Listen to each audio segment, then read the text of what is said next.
Hi, this is Eric and welcome to another painting video. I am really excited to share this video with you since this is one of the more detailed and refined painting. This is not the type of painting I usually do, but I think it's fun once in a while to really dive into the subject and give it as much attention and detail as I can. So while I'm not going to call this one a photoreal or anything, because if you look closely, you can still see brushstrokes and suggestive details. It is more complete in terms of a picture. Since most of the time when I'm doing a portrait of a figure, I lose the background almost completely, or just keep them abstract. But for this one, I feel the background and the figure is all part of the story. The girl looking out at the sea while sitting on this rough-looking rock wall. I also think it is such an interesting contrast that the girl with soft white clothes and smooth skin sitting on this hard rocky wall looking out in the distance. It kind of reminds me of there are some just beautiful moments in life that pass too fast and you just want it to last forever or at least much longer. I remember the last time I had that experience was in Hawaii, watching sunset with my family. I really miss that place. Anyways, the photo is from my Instagram friend, Valerie. She lives in Ukraine. She shared this photo with me and she gave me the permission to use it for a painting. So just like any of my painting, a good drawing is important. Especially here we have a human figure. We need a good solid drawing, otherwise it will look weird. While I'm not trying to make it one-to-one because I don't intend to show the photo right next to the painting at least needs to be able to hold up by itself. Luckily, this specific picture isn't really that complicated. I only really need to get the figure right. The other things like the ocean and the rock wall, it can be a bit off on those and the painting will still look fine. I start off with a lot of loose lines to get the form down. This is the part where I feel like I'm just get the feel of the subject that I'm working with. Doing a lot of fast, loose, long line, it kind of feels like I'm touching the subject without physically doing so. When I get the feel of the form, each turn, each structures, their perspective, and things like that. And for this reason, I don't really lift my pencil much. I kind of really want that continuous line flowing. Kind of like my train of thought, I don't want it to break. So if you have the habit to do a lot of tiny little hairy line to build up a single line, it's a really good habit to lose. Keep your pencil on the paper and just let the line flow. Your drawing habit can carry over to your painting habit. So if you do a lot of hairy little line when you are doing your drawing, you can very well start to dab a lot in watercolor with like tiny little brushstroke dabbing all your way through instead of using confident big brushstroke to do a wash. And the reason for that is when you do tiny little hairy lines, you keep breaking that. You keep trying to build something very simple with very complex little tiny little marks, and you start to do that in painting as well. So it's very important to adapt a habit that to really do a nice loose long line, continuous line. Don't lift your pencil off your paper too much to really connect with your subject and to really get the feel of the flow instead of really trying to build something seemingly accurate with tiny little marks. That's actually not going to look good, especially when it comes to painting. After I'm a bit more sure about what I'm going to draw, I started to do some cleanup work. So I draw some darker marks in some areas where I like to call them anchor points. Notice it's really important that I don't just outline the whole scene. You don't want to make a coloring book for your painting.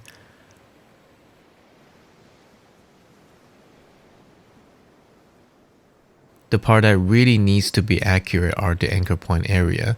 So places like the joint, the nose, the chin, the collar of her dress, and so on.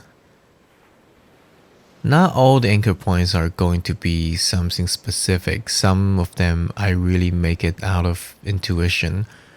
The point is not to make all of your line the same weight because it will make it flat. After I'm done with more solid drawing, I start to erase those lighter loose long lines to make the drawing a lot cleaner. So don't worry about all the lines that you think might look messy. As long as you keep them very light and your pencil just barely touch the paper, you can erase them out very easily. Which is why you want to use a very soft lead. I'm using a 4B lead. So it's not a very hard lead, so it's not going to dent the paper or scratch the paper. So it's not until I'm starting to draw the anchor point, then I start to push a little bit more, just a tiny bit more into the paper and get the graphite in so I can see a little bit better so they're not so easy to be erased. But this is the stage that I am really sure what is going on. So all the fast loose long line kind of gives me the idea where the anchor point should be. And then as I draw, I starting to mark those anchor point in. So erase a little bit more and you can see the drawing is really taking form. I'm using a kneaded eraser as well, so don't use a very hard eraser so it's not going to scratch the paper and damage the paper before you paint.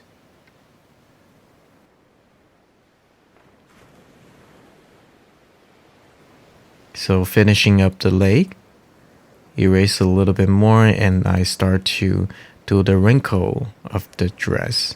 Just a little bit hint of that so I know where do I put the folds and stuff. Now we start on the first wash. This painting I decided to start with the figure and not the background. As I started with her skin, the first wash is really just to establish the skin tone, the warm and cool. I'm not dealing with a lot of value here.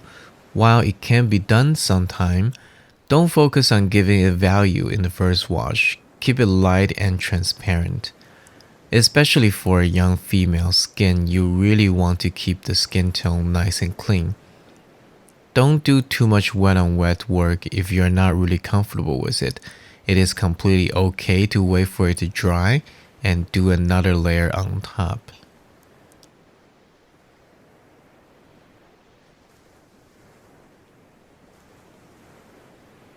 I also start to put some color on the hair, but again, not much value. The key is to keep it clean and transparent. I can't stress this enough for watercolor. If you want a medium that you can keep putting color on top and get some quick contrast, you might consider oil or acrylic. I've heard some people say to me that they don't have the patience for watercolor, and I always thought that's odd because to me watercolor is rather fast compared to oil. Because I can usually finish a painting in one sitting, which is around an hour and a half. This painting took me about 3.5 hours, so it's a little bit longer. But when I was painting oil, it usually takes a lot longer. So I find it odd when people tell me they don't have patience for watercolor. And later I found out that when they say they don't have the patience, it means that they don't have the patience to wait for the watercolor to dry. They want to keep putting paint up. They want to keep working on it. So part of doing the watercolor is really about timing. There are times that's better to just leave it alone and let it paint itself. This is something that is very different from any other medium. So when people say watercolor is harder than other medium, I find it is not that the watercolor medium itself is harder. It is the change of the mindset. that when you are working with the watercolor instead of trying to control the medium completely, it is more important to learn about the character and the properties of watercolor. So I am skipping the dress and just leaving it white for now because I am already painting the skin. It'll be easier for me to just finish the first wash with all the skin parts because the mixture on my palette is mostly skin colors anyways. You might notice that the face and the neck area are warmer than her arm and leg. While that's what's showing on the photo, it is also worth noting that these little color contrasts are wonderful when it comes to figure. Your eyes will tend to go to the warmer area, which is the head and the face. Now after the first wash is dry, I started to lay down the second wash on the face. The darker area of her face as well as some hint of her facial feature like the eye, the bottom of her nose, and her lips. Because of the size of the head in this painting, there's not a lot of room for me to put details on her face, which is not really the point anyways. All I really need is to give enough detail and value changes for it to read. If you really zoom in on the detail of the face, such as the eye, is pretty much just few simple shapes. It is also important to note that when you want to paint the shadow of the skin, don't just start to add some dark earth tone colors such as burnt umber and raw umber. This can make the skin become dirty very quickly. Many times you just need another layer of red, orange, or maybe a touch of burnt sienna. In other words, you might just need to make it a little bit more opaque rather than making it darker.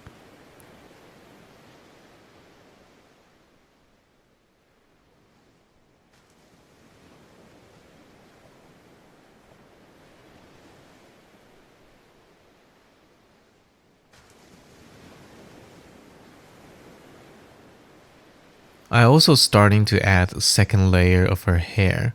Her hair is a lot darker, so I can have darker mixture on it pretty safely. I do want to keep it nice and clean though, so I need to work fast.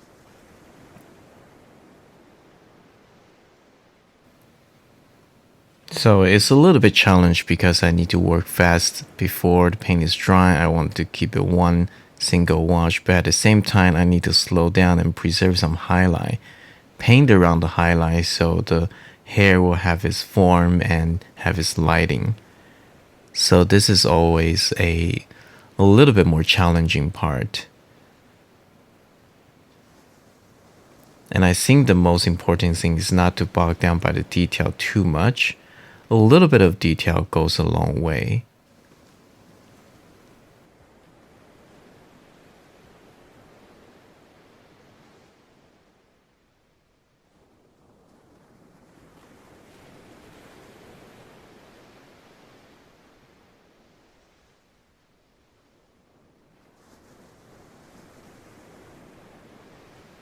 Notice that I continue this wash down to her neck. I just let it blend and connect so they feel all part of the same figure. It is also the good time to add some shadow on her neck area. Remember to connect as much as you can while you're painting. The more connection you can make between shapes, the more fresh and the more atmosphere your watercolor will feel.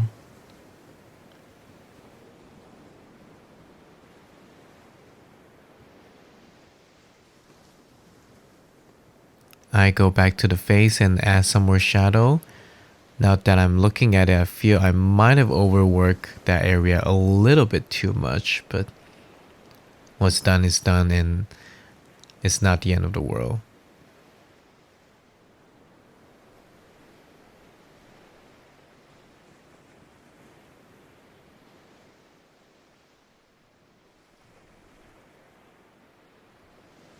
Painting some dark shadow that's casting by the color of her dress.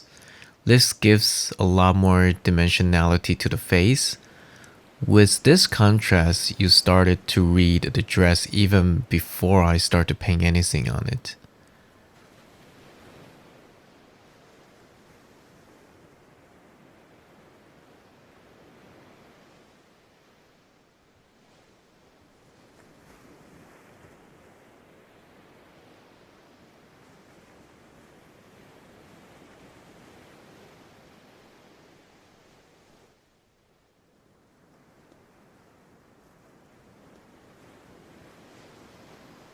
Now I'm mixing a cool gray color and start to paint the dress.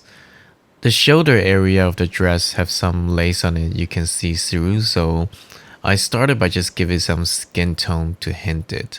I'll come back to it and add a little bit more detail. But it's the first wash for the dress, so I try to keep it clean and transparent. So here I am mixing a pretty transparent cool color. I think I'm using cobalt blue and a little bit of alizarin crimson. This is a very transparent, beautiful color, and that serves well for the shadow of the dress. If you look at the photo, the shadow is actually not that dark. It's very, very bright.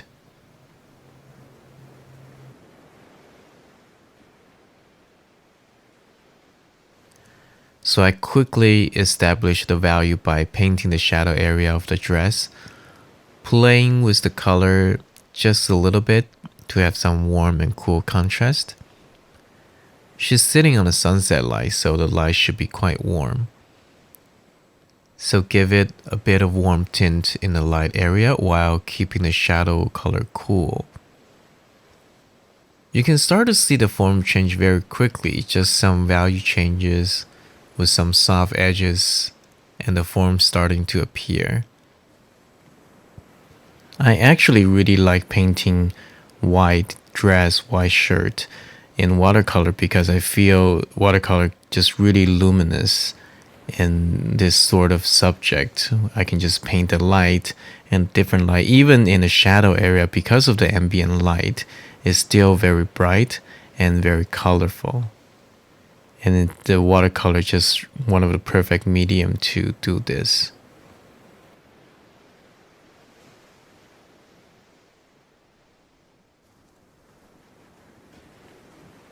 Now I'm starting to add more value on her arm. It's a bit tricky because I want to darken it, but I also want to make it soft. I wipe it clean because I didn't really like it. You can get rid of the paint when it is still pretty wet and start over. But the trick is to spot something that you don't like very early on. So this actually takes experience because before I would just probably paint it on and I don't realize I don't like it until it's already too late.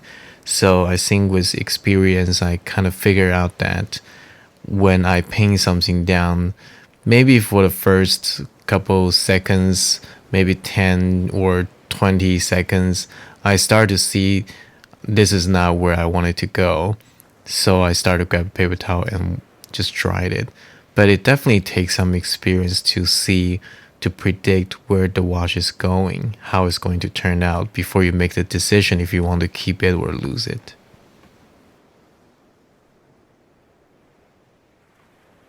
Darken her right arm. Have her darker mixture because it's all in the shadow. Now I really take a bit more time to define the lace on her shoulder area now. It's not going to be really detailed and defined. Some darker shade that follows the form will do. There are a couple of areas where you add dark shadow will really make the form pop and much more dimensional, such as the area under the arm, the armpit, the shadow casting by her collar and sleeve. Understanding where to enhance and exaggerate and where to keep it loose and suggestive are important. That's what makes painting interesting. Though it's subtle, you will be able to feel the decision that an artist made, and the painting feels more alive. One of the worst things an artist can do is when painting is to just mindlessly dabbing and paint everything they see and almost have no process through their brain. It's kind of like there's different level of singers, right? Some singers can sing beautifully because they don't just sing in the right note. They're also able to personalize and add the right amount of emotion to it. While when you hear more amateur singers, they might hit all the right notes, but it feels like they are reciting the lyric in different notes rather than really singing the song. And of course, there are people who just not meant to be singing, but I'm not going to talk about those. Anyways, the point is that a painter is much like a singer. You need to get all the fundamentals and technical things down, but you also need to inject right amount of personal emotion, personal touch, and decision to make it more like a painting rather than you're just copying an image. And I think the best way to practice that is to do a lot of sketching.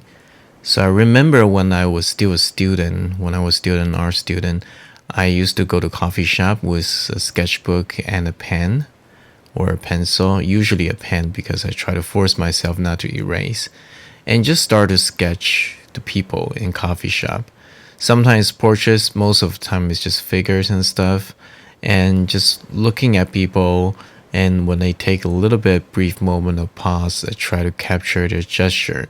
They are usually going to move around after a few minutes, but I think it's a very good practice to really capture the gesture and stuff very fast and have my own interpretation on their figure. And it's a very good practice, actually. It kind of forces you not to focusing on copying every little thing that you see, but just to capture the essence of the person. And another way to really improve on that is to observe. Really observe the world around you. Even in your home or even something right outside of your home, something you see every single day, take a brief moment to really observe, seeing why the things look the way they are. And if you understand the science or the things behind how they look, you'll be able to interpret them in your own way because you understand that. So you can describe it in your own way and just grasp their essence.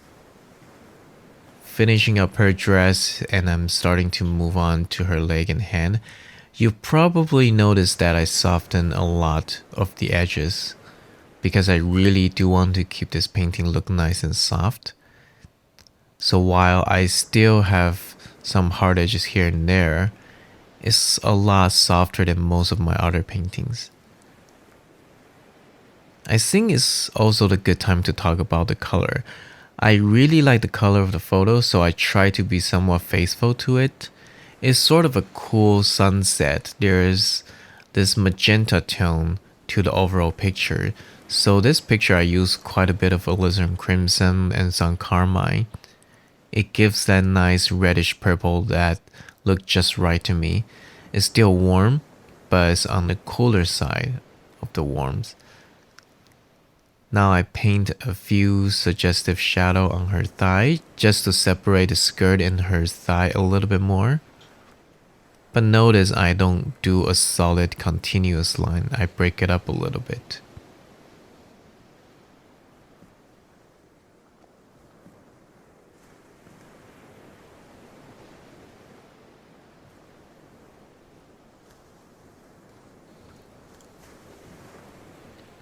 Now after it's completely dry, I'm going to make the background.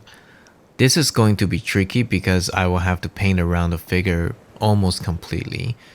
And I have to make the horizon line as flat as possible because it is the ocean line. There's nothing flatter than the ocean line.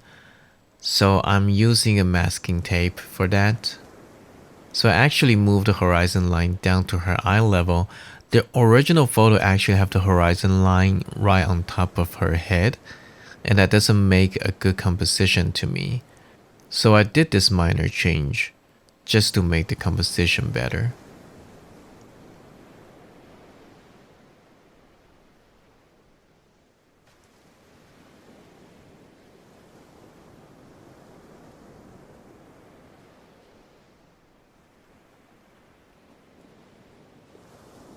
So you can see I'm really trying to work fast for this because I want to have a nice clean wash for the ocean while trying my best to paint around the figure.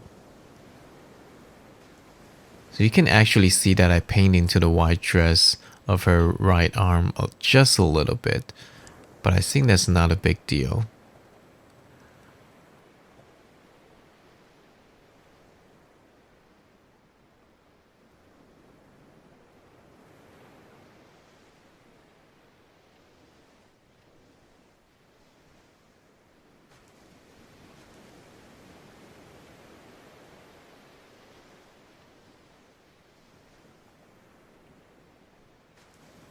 Removing the tape, then I realized I didn't burnish the tape well enough, so some of the water leaks through to the sky. I had to use a paper towel to get those water out. I kind of regret this happened, but it is somewhat minor, so I'll just keep it going.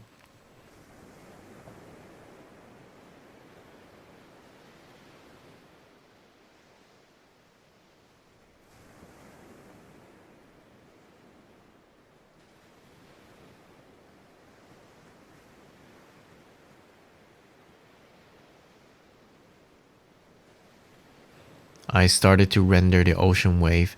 This is actually not how I usually paint the water. I usually just do some wet on wet shapes and let the visual language do the work. But I think for this painting I want to be a bit more faithful to the source image. I like the sharp, almost glass looking wave in the photo, so I'm trying to replicate that. So the trick to do this is to keep the upper edge of the wave sharp while softening the bottom edge with clean water. This will give the impression of the wave is going up, extruding from the water surface. The top of the wave have more separation from the water surface while the bottom of the wave just sort of merge into the water. This is why understanding your subject is very important, because only through understanding can we really interpret it on our own way. If I just copy what I see from a photo without thinking, it's not actually going to look convincing and believable. Photo reference is important to have, but it's not for me to just copy it. It's for me to reference from the reality, from what is being there and what is going on in that scenery, in that time, in that place. What's really going to make the painting work is my own understanding of the subject. So again, I'm talking about this a lot in this video because I am doing a more sort of detailed, more refined painting. But that doesn't mean I forget everything about what I understand and just copying the photo.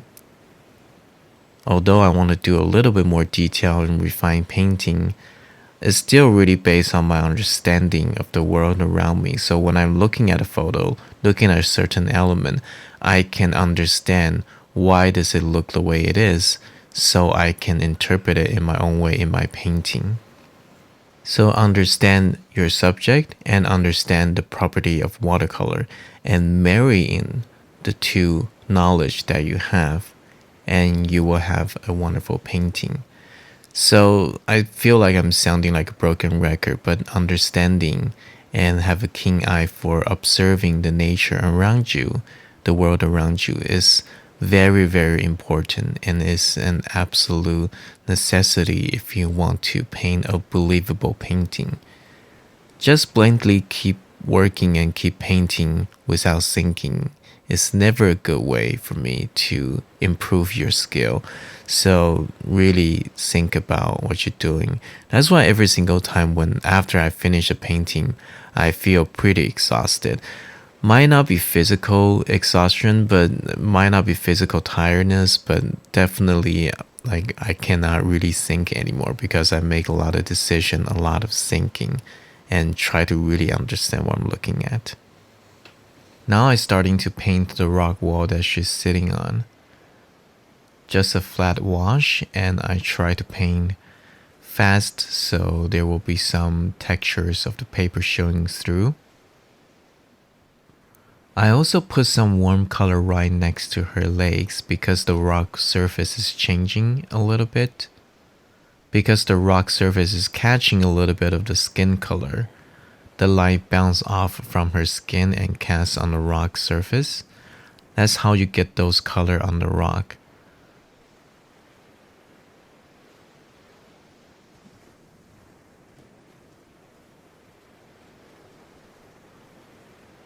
So while I'm waiting for the wash for the rock wall to dry, I feel that a certain part of the water can be a little bit darker, so I do a glazing on top.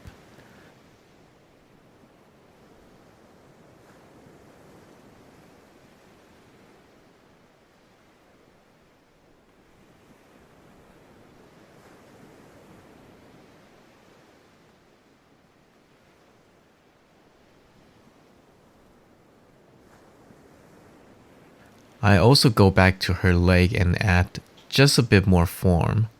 It's pretty tricky because I want to give her leg a bit more form, but I don't want to make it opaque and dirty.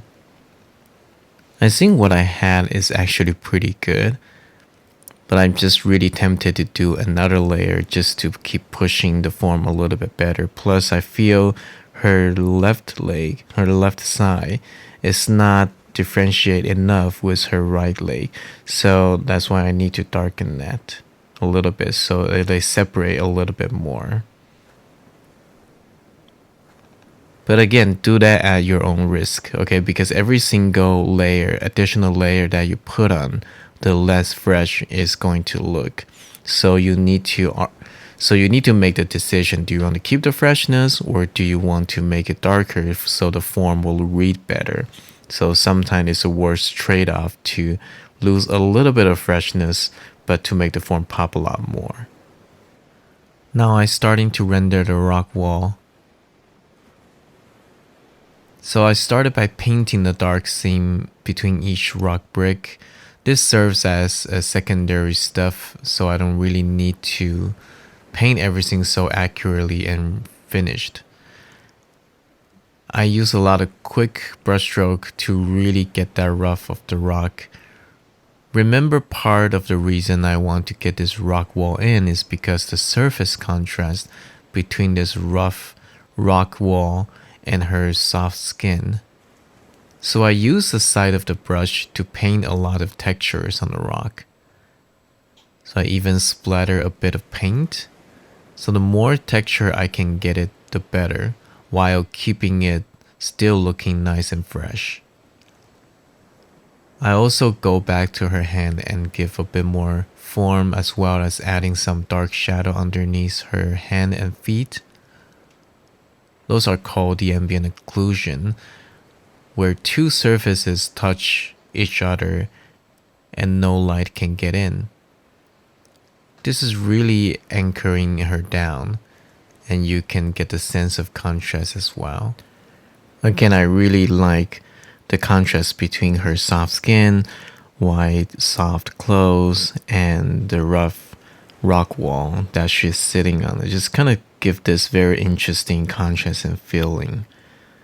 And also the overall mood of the subject in the painting just kind of feels like it's like a timeless moment there. I actually got this photo from her quite a while ago, like a couple months ago. I just never thought to do it just yet because I don't know how would I be able to interpret that. And usually I paint very loosely without a lot of detail and stuff. And especially when I'm painting a portrait or a figure, I usually lose the background completely with a little bit of color and suggestion. But then I realized painting it very loosely is not going to capture what I love about this image. So I decided to paint a bigger format and capture the whole image within it. And although it is not like one-to-one photocopy, I do think I'm able to capture what I want from the image as much as I can. And I think it's funny that good subject is sometimes kind of unexpected. You can find good subject almost anywhere. And with the technology and internet nowadays, you can really find inspiration in a lot of places, different sources. But of course, if you want to paint from somebody else's photograph, you really need their permission to use it. Or you can really go to like stock website, or just there are a lot of free royalty free website. You can just use your image for free.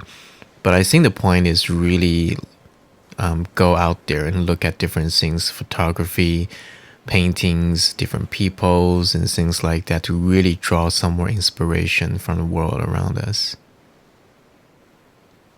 I darken the rock surface with another glaze, some dark wet on wet work on the rock to add more texture. So you can see I'm much less careful with these rocks because they are just rocks, and the most important thing is the texture. Compared to the figure itself, it is really not that big of a deal. You might notice on the lower right corner, there's my signature. So that's something I am start doing for some of my painting, is to do my signature in advance with masking fluid. So it's like a pen shape masking fluid, so I can do a little bit of writing on it.